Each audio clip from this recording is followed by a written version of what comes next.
Happy Labor Day and welcome to your first day of class.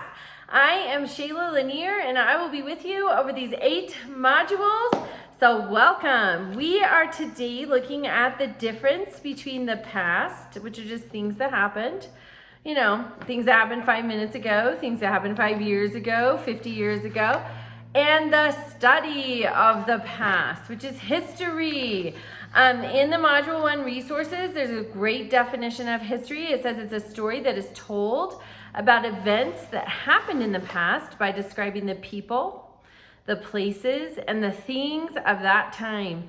But when you look at that, you have to look at who is telling the story.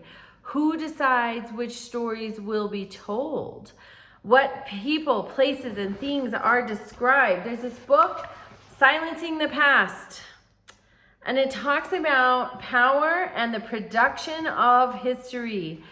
Think of how much power you hold in your hands when you're going to tell what happened. You can leave things out. You can include things, you can twist it, spin it. We are all human beings and we all have bias that is affected by everything that's happened to us in our lives. Certain events are going to hit each of us differently, uniquely. So it's very important that we don't leave things out. It's very important that we examine the veracity of the sources we use. It's so important. You are going to have a completely different view of history by the time you are done with this class. Okay, so something to keep in mind. Read the Module 1 guide, review the required resources. They really are excellent. Participate in the discussion, and then you have a short paper. And in that short paper, you're going to look at, here we go. You're going to look at museum exhibits. One thing I want you guys to always do is, with every assignment, there's always a guidelines and rubric. Click on it and read it. It will tell you exactly how to do each assignment, and if you follow it, it'll make sure that you don't leave anything out, so you get full points.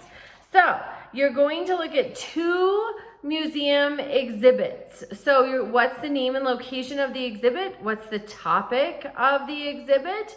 What's the historical context? You know, are you looking at something associated with the civil rights movement? Are you looking at a photo of Rosa Parks? Are you looking at the history of the Miranda right that we all have? Are you looking at a photo of Ernesto Miranda? Are you looking at the Supreme Court decision, Miranda versus Arizona? These are all artifacts. It's not just like, sometimes I think of archaeology, you know, and they dig up a spoon or they dig up a piece of pottery. Artifacts can be photos, cases, journals, so many things. So keep that in mind. An artifact can be almost anything that tells the story. So what story do you want to tell? And then you find your artifact. So for this, you're looking at what museums that already exist have found and what they're using for artifacts. So make sure, and then also in the guidelines and rubric, it has this fabulous heading, what to submit. So it'll tell you just exactly what you need to do.